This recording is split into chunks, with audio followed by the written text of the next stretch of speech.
Hello and welcome to the first episode of BAC Channel with President Daas, a series of dialogues that puts front and center game changers in design fields and their stories never before heard. I am Mahesh Daas, President of the Boston Architectural College. Thank you for joining us at historic Cashieri Hall at the BAC. In the inaugural episode, I'm thrilled to present to you a memorable dialogue with India's first and only Pritzker Prize winning architect, educator, guru, and the BAC's 2021 honorary alumnus, Balkrishna Doshi, who was awarded a Doctor of Design honoris causa by the college earlier this year.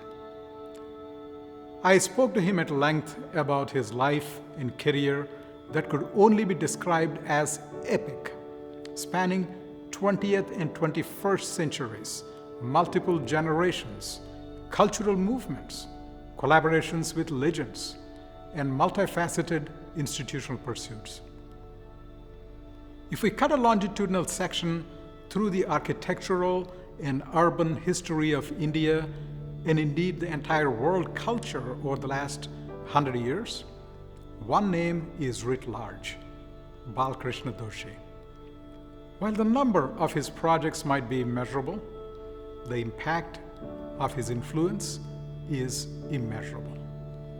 The ripples of his work have reached and continue to reach the farthest shores of the world.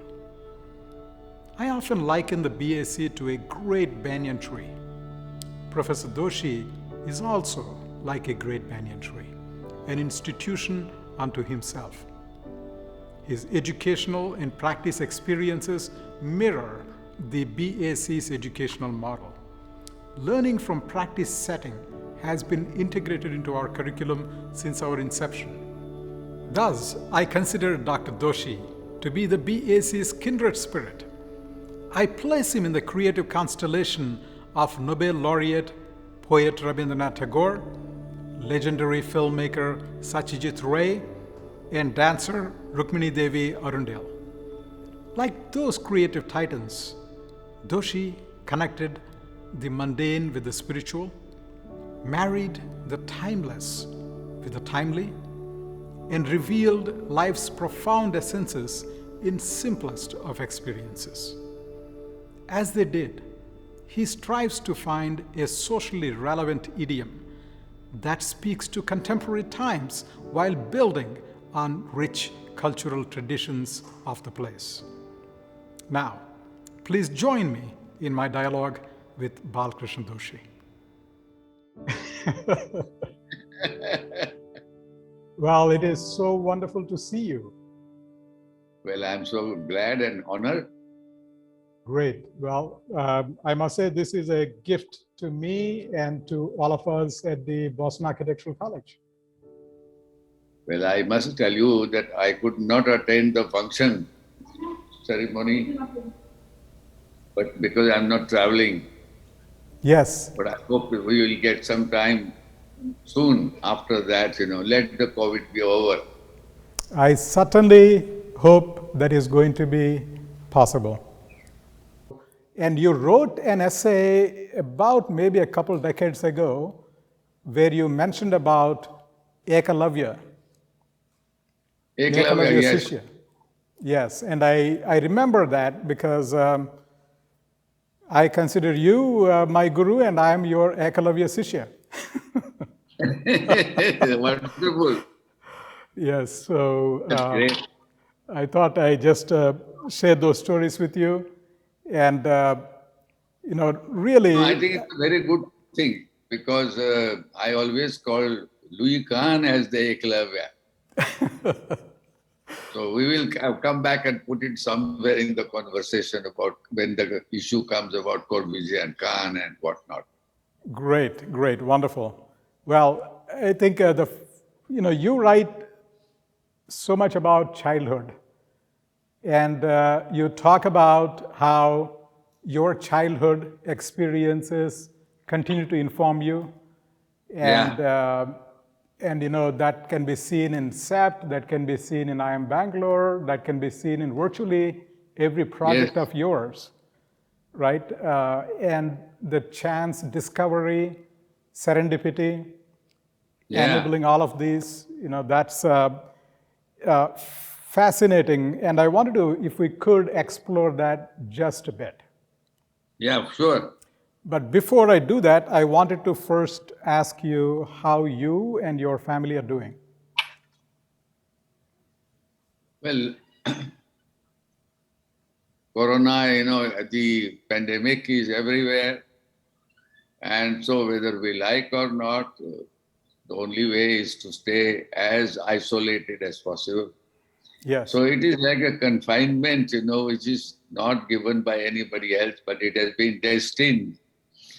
So I don't want to know, but it may be very interesting to find a lot of examples of people that how they managed to spend their time when they had no other obligations but to with themselves. Yes. And I think this has been never there. We always have been busy with something outside us. This is the moment when we are inside ourselves. And Yes. not only that, but we have no purpose. Yes. We have no occupation. We have no obligation. We have no sense. And future or past is obliterated by not us, but by design, by something which we don't know.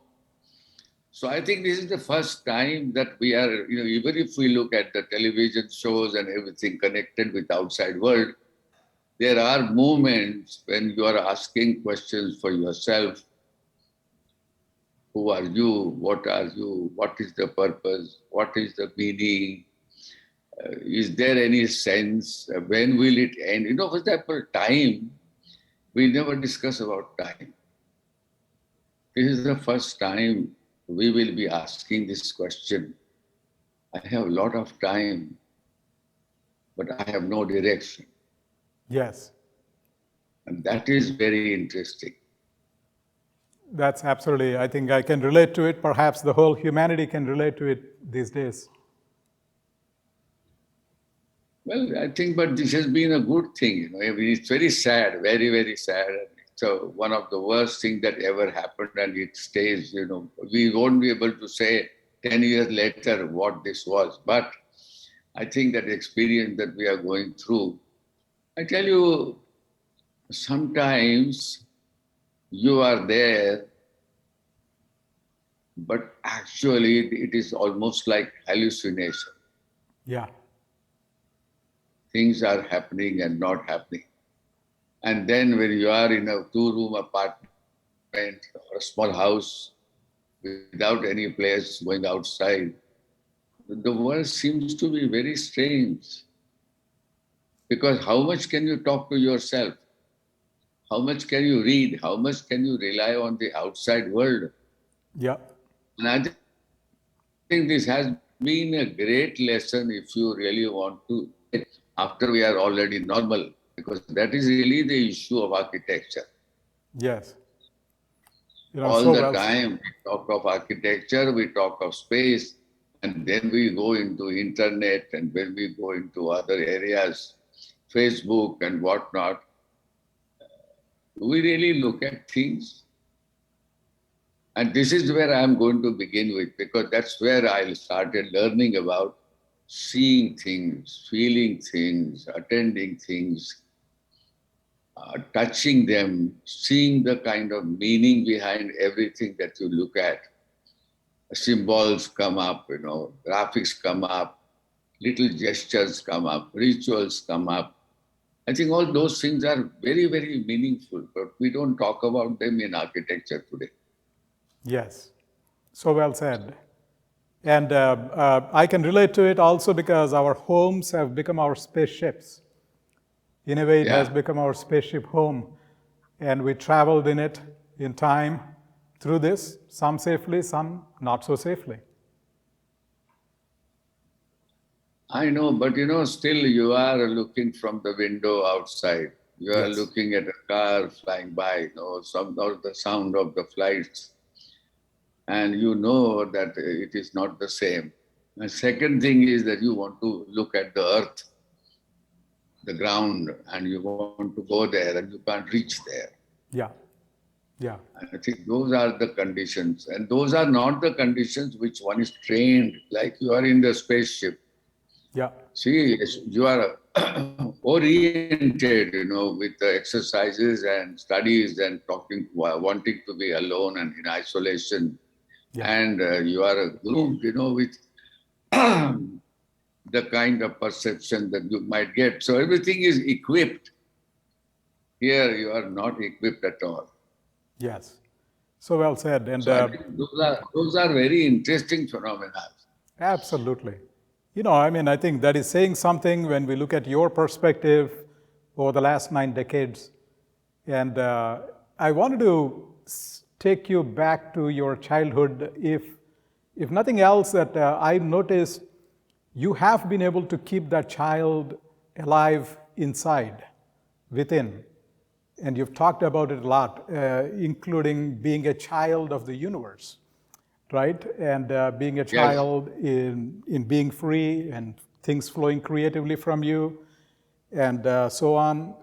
So I wanted to take you back and say, what in your childhood experiences that you carry with you? I carry a lot.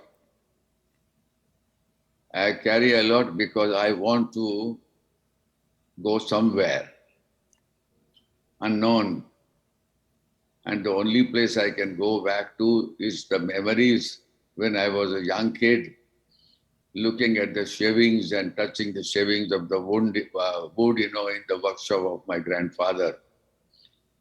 And language, if you look at the 1920s and 30s, I don't think anybody can imagine that, Far removed in time, space, in street, in the behavior, in the understanding, and particularly the relationships. Yes. You are in a street, that street is a necklace. Yes. And in that necklace, you find maybe 10, 15, 20 families. And in those families, you find children and grandchildren. They're all speaking the same language. They all probably are the same economic level. Even their worldview is not very different. But then there are other things which we have forgotten, the rituals. Yeah. And those rituals, because I'm talking about 30s, long, long ago, you are a religious person. You are going to the temple. You go back, and come back. And then you start asking questions. Then you are doing certain rituals which last a couple of days or maybe a week. Like my father used to have this particular ceremony of Mahabharata and Rama and recitation. And he would be sitting there for almost a week. He would just go for a wash of this. But otherwise, he was sitting there and he had those scriptures written. And then he was reading.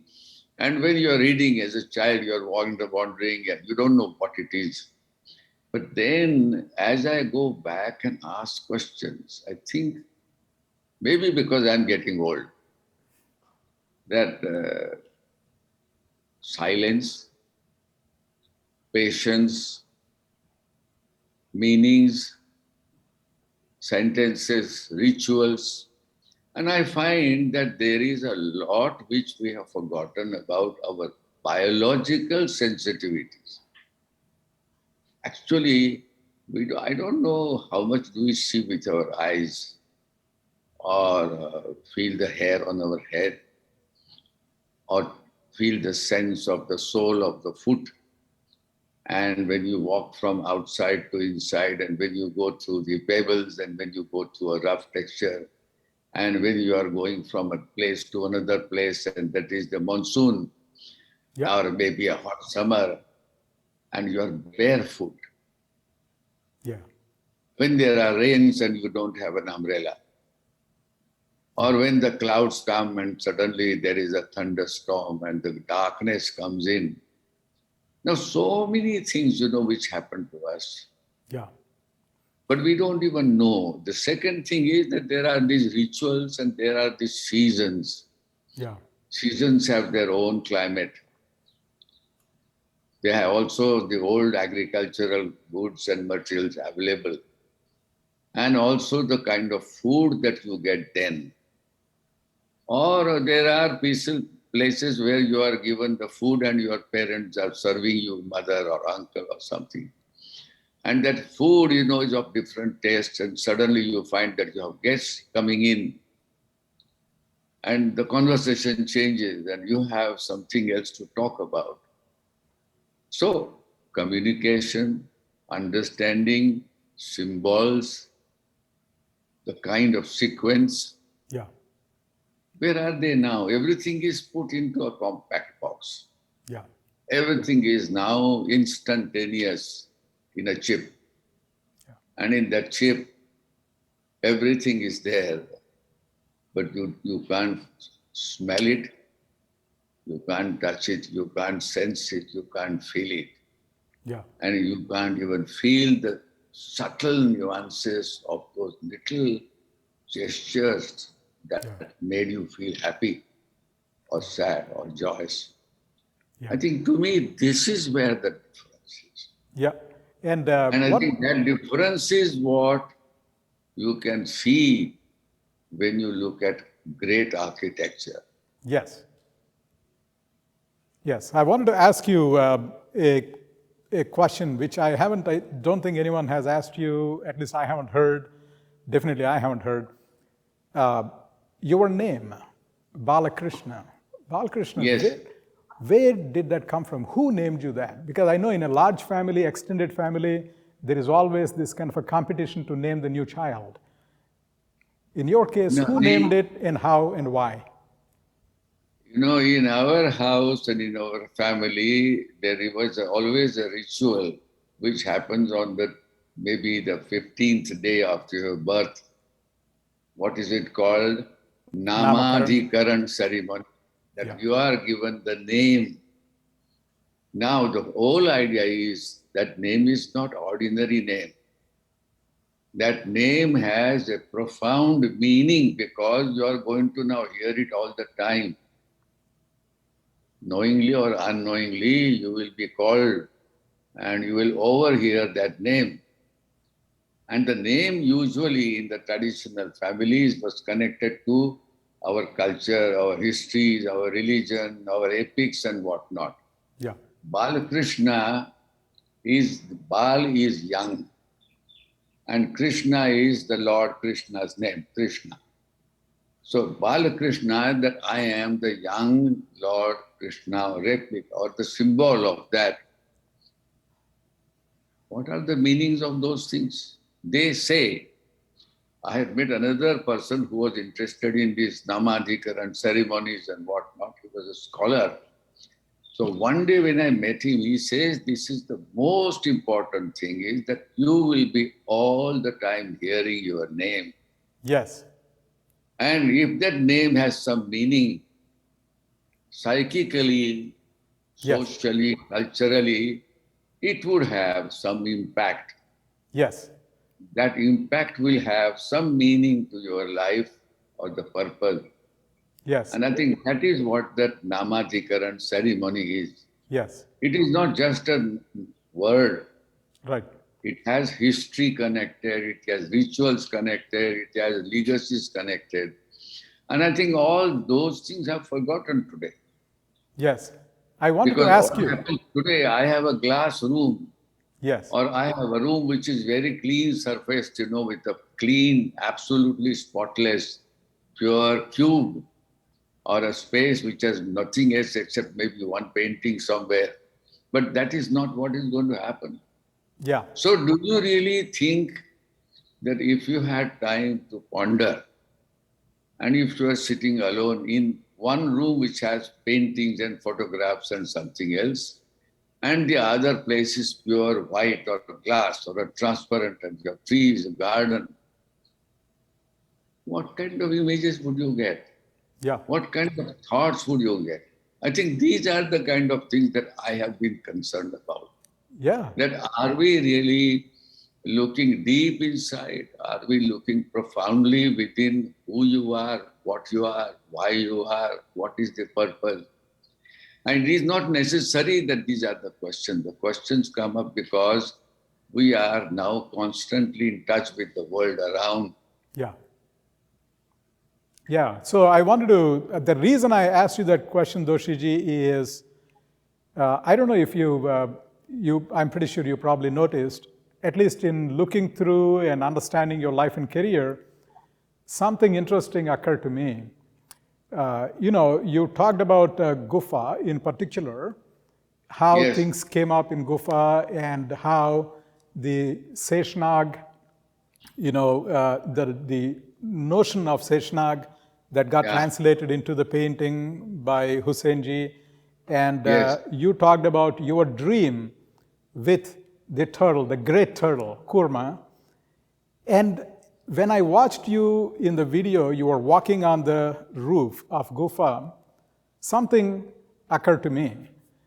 And it appeared like the Balkrishna was walking on the head of the Kaliya. Yes. So it looked Yes. like Kaliya Mardan to me. And I said, Absolutely, yes. Only thing was that I was scared also that I would not slip off. But you are right, you are quite right. Actually, it is true. The whole question is, as the years go by, one should not take life very seriously. One should just take it as a game. And Hussein and myself, we have been very close friends for years together. So one fine morning he arrives and he says, that I want to make a gallery for my own work. yeah, I have a gallery in Calcutta, in Hyderabad, in Mumbai, etc., etc. So how do we do that gallery? I said, I'll just show you the plot, in the office, in the school campus, because I was the architect and I knew the place. yeah, I take him there and I said, here is the land. And what would you like to do? But I said, I have one question to you. I will try to do something which you have never seen. yeah, You have never dreamed. And it might be even difficult for you to put something there. yeah, Because you can draw so well. But I would like to do something by which you are challenged. So I think often we always think about this, but that challenge is not for him only, challenge is for me also. yeah, Because I have never done anything like that. So in this kind of questions that come up are we really constantly counter-questioning meanings? Are we counter-questioning what we are doing, yeah, why we are doing, what is the purpose, what is the intent? And I think this is where the whole question comes up. I remember, I'm just telling you, slightly shifted. I have gone to Italy several times and I have been fascinated. And I was fascinated by, of course, Palladio's work. But one day I went to his building and that building was very simple. It was not the great Palladio that I had seen before. And I was quite surprised. And then I went inside and the room was there. It was very, very simple, very simple. So I was looking and suddenly I realized that in one area where I went in, there was a wall which was painted by him, but there was a ceiling, and in that ceiling there was a heaven-drawn artist. The heaven was there, a huge circle and paintings and the fairies and goddesses and whatnot. They're all there. There was no window. yes, What did he do? The artist says, I'll give you something else which you have never seen. yeah, So to me, these are the challenges which we never think of. yes, The yes, unknown. yes. And I I think wanted, that is where I feel yes, our education needs another opening, another window. I completely agree. I think in looking back at on that point of education, your education process has been very interesting and unusual. to say the least, because you discovered by serendipity architecture, and then my understanding is at JJ, you still were looking for, you're not entirely satisfied what you were getting there, and then by chance, your friend's invitation took you to London. And then by chance encounter, you went to Paris and Corbusier. And so Yes. I wanted to say you made a series of choices there. For students these days, and I consider myself to be a perpetual student too, so including me, for students, meaning that we are seeking that discovery, we are seeking the revelation, if you will, of the world, what the world has to offer. You made choices. I wanted to go back and ask you, how did you make those choices to go to London and then go to Paris and so on and so forth? Starting with, after JJ. I think basically it's all instinctive. Given an opportunity, when there is a window, you want to look out. When there is a door, you want to go out. I think that's all simple.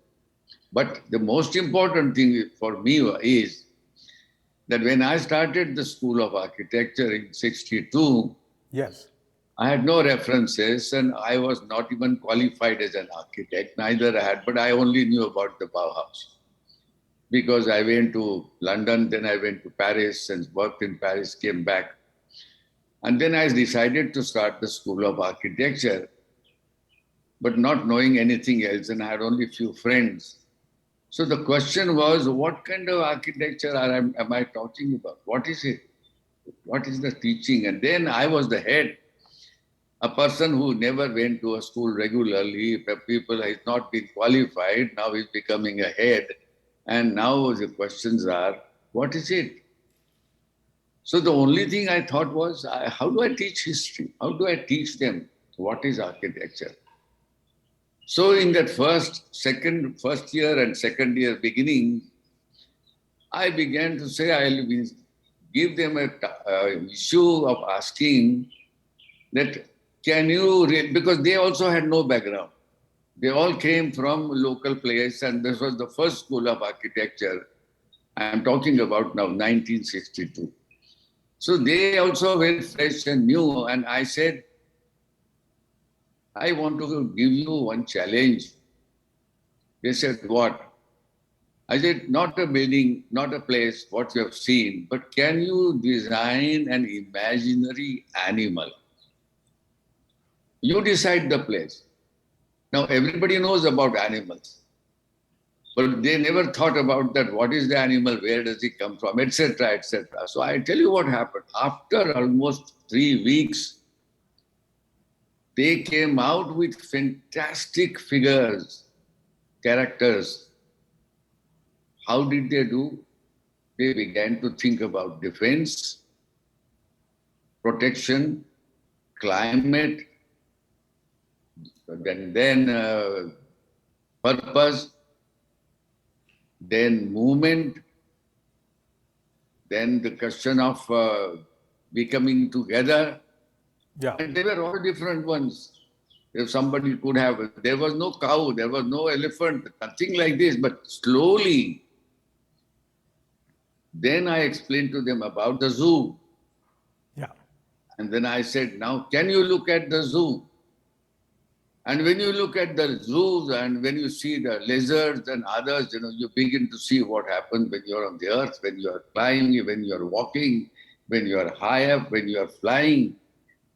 Entire history is that. yeah.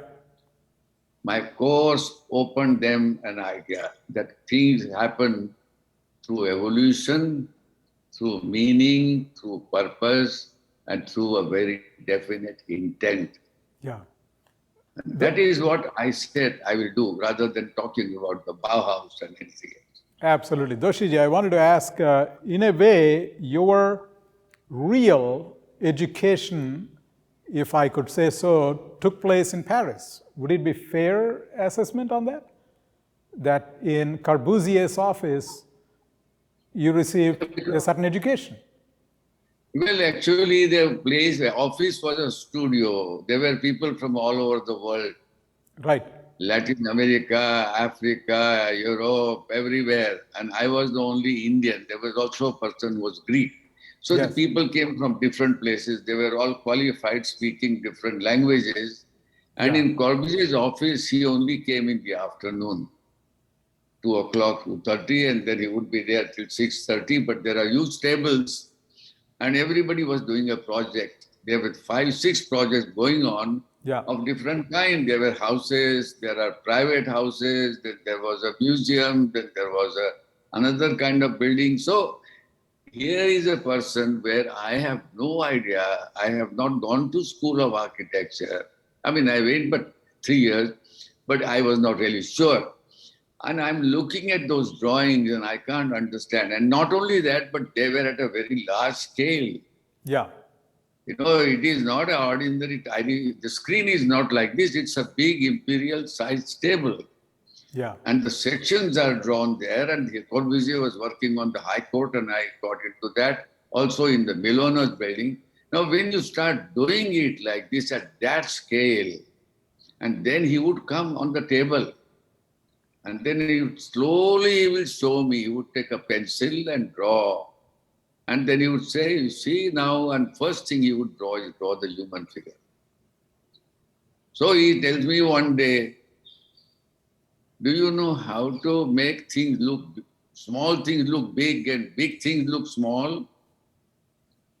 The figure was there, but the opening changed. Those are the few lessons I learned and I have never forgotten. That's extraordinary. These are the lessons which I have seen in ancient buildings, Yes. folk buildings, ancient classical architecture, anywhere in the world. These are the kind of elements which make buildings, which make architecture, the threshold, the steps, the niches, the projections, the positions of openings, the recesses, and the scales. So really, what was it that I learned? I learned because over time, I'm saying I was there for almost 4 years, and gradually I began to understand. He would draw with me and draw with a line which is holding like this without touching the thing. So everything for me was precious, delicate, sensitive, and then he was talking. So it was a live demonstration from a great master to an innocent young designer of working there, you know. It's like a potter who does with the clay and gives you with the children, and he starts showing you how they work. And when you see those fingers, and when you see that clay and the hand, and the gesture and the space between the hand and like Louis Kahn would draw, but he would never touch the paper. His hand would never be on the drawing. It would be lifted. So all those things which were there, today we are working on the computer, we are with a distance, we have everything ready. So these are the kind of things which have made me, as a result, what happened is I began to notice little things in the classical architecture, or the thing I talked to you about Palladio, or you know, when you look at other people there, in that how they began to really distort. For example, the one, the thing that I saw, Giulio Romano, and I saw the place, and he does the building, and the building really has all the paintings full, and you can't notice the building at all. You don't know where the door is, where you came in. And it was all false. And what he does is he takes it, you know, in one place, and only the keystone is lifted slightly down, put down, to show that this is all false. Got it. So really the game is not teaching or learning. Game is to tell everybody that rejoice fully and create something that you would own it. Yeah. You would love it. Yeah. And it would enrich your life. And that is your precious thing. That is so well So said. learning to me is a very precious thing. Yeah. Absolutely. It's not, yeah. That is so wonderfully said, and I just can only imagine what a precious learning moment or moments those were in Corbusier's office. You know, it also kind of hits home here because at the BAC, we have practice integrated education, so students, 97% of our students actually learn from practice setting and academic setting simultaneously. And I thought you would definitely be at home at the BSc Sure. with this kind of education Let, mode. let the corona go, then I'll be there. Excellent. That is wonderful. So, on the notion of institution building, I wanted to just probe, if I could. You have built extraordinary institutions.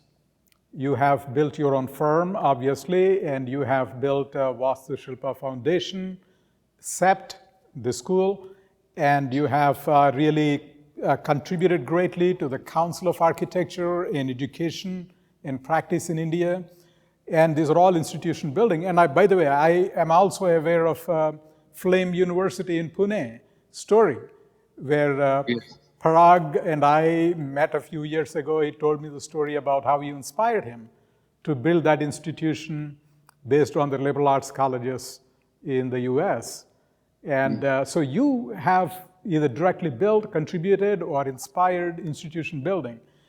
I wonder, where does that come from in your childhood, or where did that spark to build institutions? Because not everybody does that. You know, one of the things that I can perhaps say is how much are we connected with the society around? Yeah. Do we have a neighborhood and we put our life there? Do we play with them the games? Do we fight? Do we see the brawl? Do we see something else happening? Are we really going into the museums and seeing things there, talking to the curator of how the tribal art or the African art or from the South America, something else, how things are made? Or do we really go to the construction sites, and see really how buildings become, how they touch their hands? I think our body language, our relation with our physical, psychological, emotional body, which is the biggest tool. Now that tool has completely disconnected us. Yes. We are not with the computer. We don't know really what is the dimension. Yes. We don't stand. Corbusier's office had always the man standing with his arm up. As you enter, you see height. As you enter, you see the proportions. And I think all those things, subtle nuances of body language, sensitivity, working with, let's say you are doing a watercolor painting, and then you are having somebody to put a brush. Have you seen the Japanese and the Chinese when they hold their brush? It's so far away and it is really touching, so sensitive.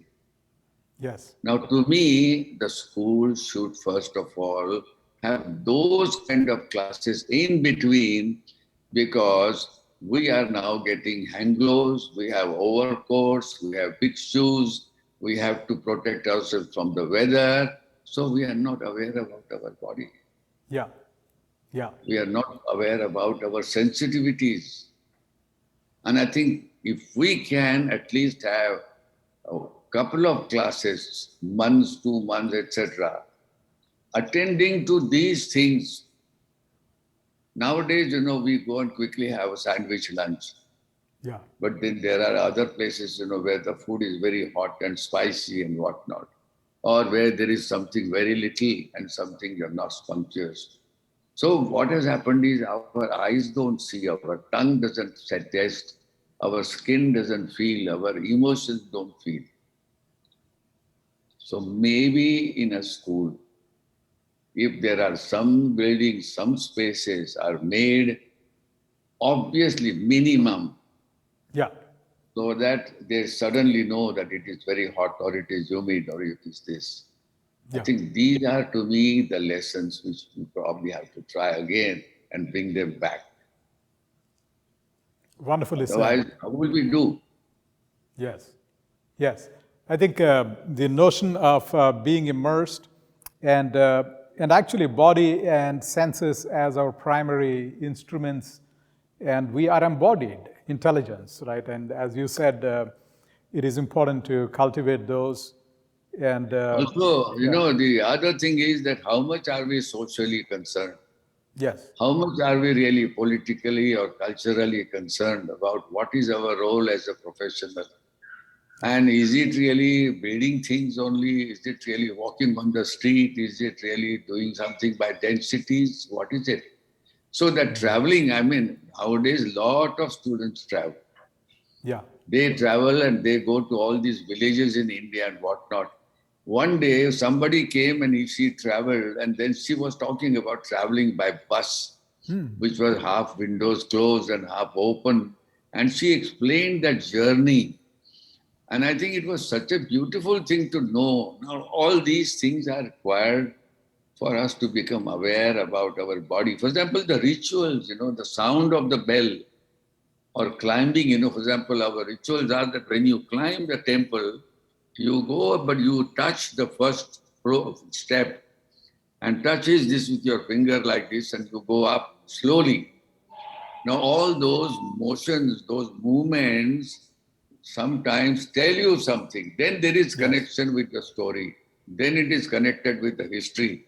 Then it is connected with culture. So, what I think one has to do is education must be composite, comprehensive.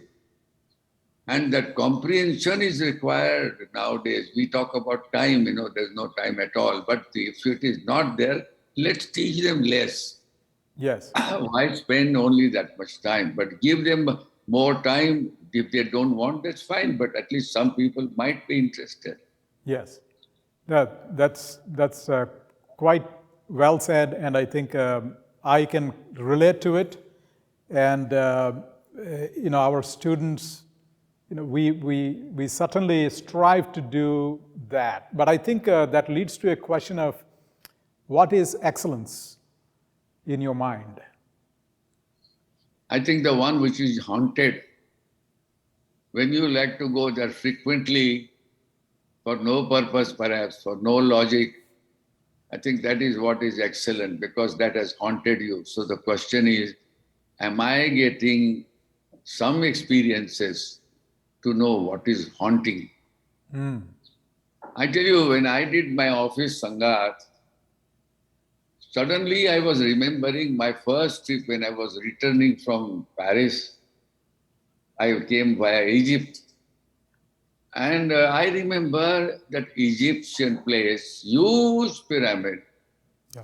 And next to that, there was one Vizawazir studio. It was made of mud, Hassan Fatih type, with a little Nubian huts.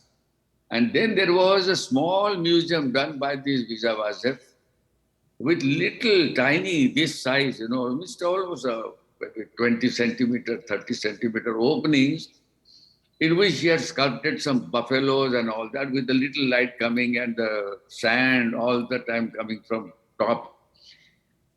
Very tiny scale, but then there was another place where there were children, also again in the Nubian hut, long corridor, doing carpets. And those carpets were done to export them, outside and give them a learning. So it was the only place, and then there was one place where there were little clay pots and they were serving tea. Now, I have not seen anywhere like this, these three small things, minimum, but telling you the whole story about life itself. And that's how I designed Sangat, Yeah. trying to find out sustainability, human scale, then these meandering open spaces, giving them the sense of light, sense of space, sense of color. Now, all those things when I talked about, Yeah. I learned something for myself. Yeah. But if it was not there next to that huge pyramid, I Yeah. would never have thought about this. That how do you really create, touch your inner self? Yeah. Educational institutions are temples of learning. Do we allow people to touch them? Let them feel Yes, I remember this. We are all the time rushed with time. Yeah. And then we are also rushed with technology, enamored by this, that it should be done this way only. Why not really find what is the scale of the museum? What is a beautiful thing? What are those things, which are like jewelers, but they are of no consequence because there was nothing protected. So the gestures of human life, our sensitivities, what we love most, what we cherish, and then I see this huge pyramid. Now I have forgotten the scale itself, but that pyramid, infinite. Yeah. So it is really like those juxtapositions, and they shock you suddenly, Yeah. and that memory stays. So in education, do we really give such opportunities to touch the memory, the Yeah. subconscious, and then make them aware? Yeah. Yeah. It's fascinating because I think what you are also talking about is how these experiences bring out uh, a variety of things from within, and education as bringing These out the are, these best. are the things. These are the things which made me really aware. Yes. I have become aware not because of anything else. These little instances, Yeah. the craft or the place or the movement or the soul of the foot or the bell that sings. I think all those things to me have made me aware about the organs that I own and the Yeah. joy that I can get by those organs and the outside world and that connection. Yeah. So awareness is very important. I think we have to find that kind of a thing. What kind of, yeah, Subconscious. absolutely. And what kind of advice would you give to our graduates who are now getting ready to be fully immersed? They have already been immersed in the world because our education here at the BAC is about life integrated education. It's practice integrated education. So they have been immersed, but I think they are commencing a new life.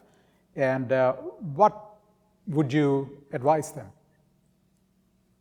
I think I would only say there are people coming from all the young architects, graduates now are really searching. So there is really not much to give as advice because they themselves want to know where they want to go. But I only like to say that if you can discover something for yourself which awakens you and that becomes your memory. And if that memory you can carry with you while you are practicing without getting influenced by other pressures, I think that's all there is. You love your life, you love your what to do, and you love discovery every day. Corbusier's thing was this. He was every day spending 4 hours for himself. But every time he came, he would be fully involved. And so was Professor Khan. They were the people I learned, and I'm so lucky and I'm really thankful to them that Yeah. I became aware about life's preciousness. Yes. And in a way, you And actually, history's preciousness. yes. And I was going to say that you actually wanted to seek the guru in Le Corbusier, but also you invited Khan. In Yes, that sense, you invited a guru, but he also learned a lot from you. In that sense, it is mutual. but I must tell you something that Khan would not have come. I was teaching at Penn, and Yes. when I had this job of Indian Institute of Management in Ahmedabad, I told my client friend that I'm going to invite Professor Khan. Yeah. When I met him in Aspen, I talked to him and I said, Lou, can you come to Ahmedabad? There are 4 buildings of Corbusier in Ahmedabad, Yeah. and Ahmedabad is a city like this. And the moment he heard that there were 4 buildings designed by Corbusier, he pondered for a while and says, maybe, maybe. I said, no, you come first, see it, and then you say. And he continued to come until the last day. 12 years he was with us. Yeah. And how much I learned from him. Yes. the preciousness of life. Yes. Yes. What extraordinary fortune to be able to do that. And I would like to be respectful of your time also, so I want to ask you if we are okay with the time. Would you like to rest, or would you like to continue the conversation a few more minutes? I don't mind continuing. Okay. Yes. If you're okay, I'm fine, obviously. Thank you. So I wanted to ask. Well, few minutes we can do, sure. Certainly, certainly, absolutely. No, I appreciate that. So, wanted to ask about the importance of serendipity, discovery, and allowing for chance to be able to guide you rather than just simply a conscious purpose that you have some destination in mind, you're just going toward it, but rather that you allow serendipity. Because I think in a lot of your work, you enable that discovery to happen. And in your life, is a good example of that too. So I wanted to see if you could talk about just the importance of that. I think the whole question is that one has to really all the time be aware. Yes. So memories come back, stories come back, coincidences always come back, provided you are aware about what you are doing and what is going on in your mind. Yeah. So I think this is very important. Am I involved with the outside world or inside world?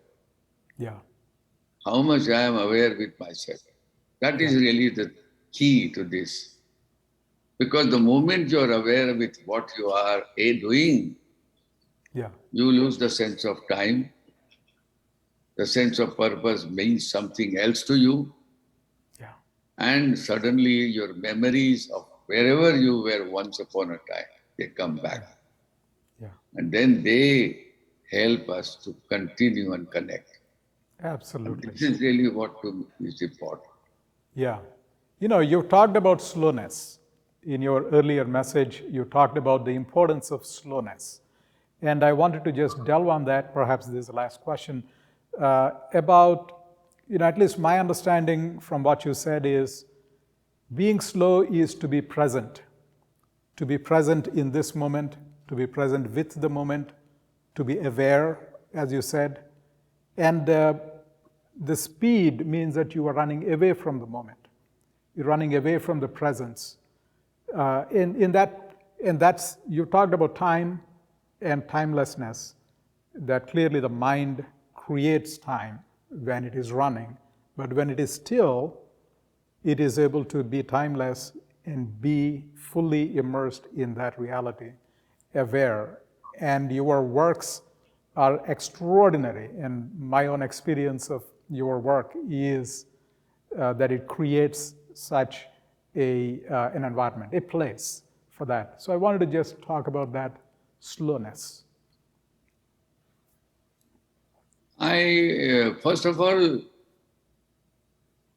I love what I do. Yeah. And I want to challenge myself. Yeah. So two things, what you love, which you know, and you challenge what you don't know. But in both, you are present. Yeah. Your soul is present.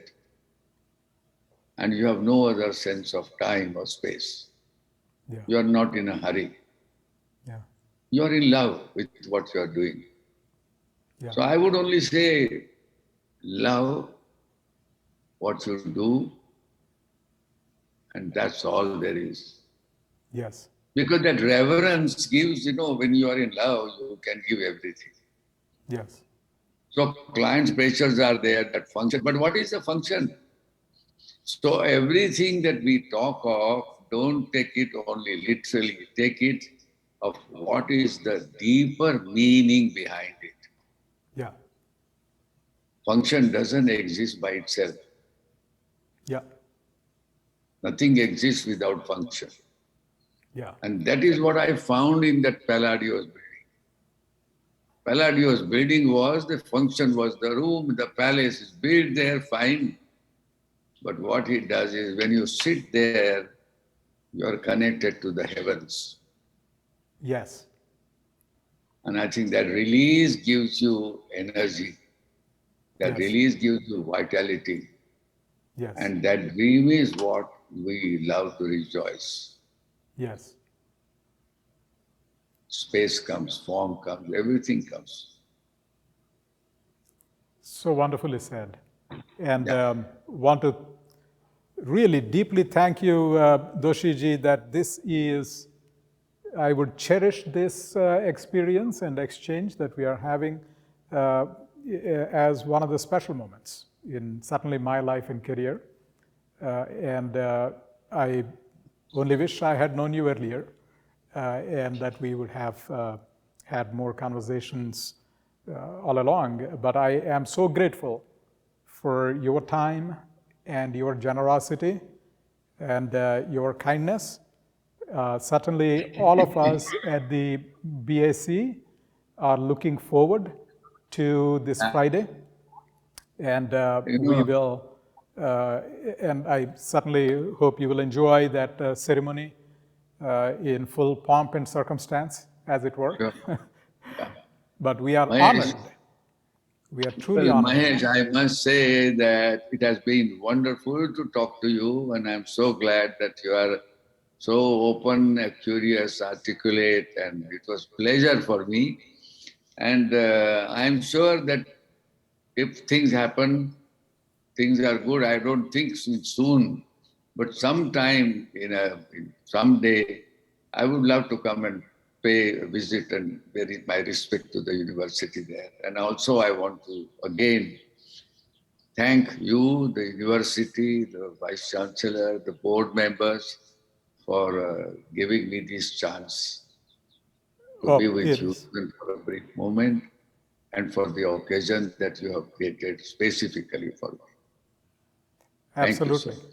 Absolutely. So I will say Dr. Doshi, and thank you. And I also want to thank Kushnu for her extraordinary support. I really, really appreciate everything that you have been doing to work together with us. We really cherish it and value it and appreciate it.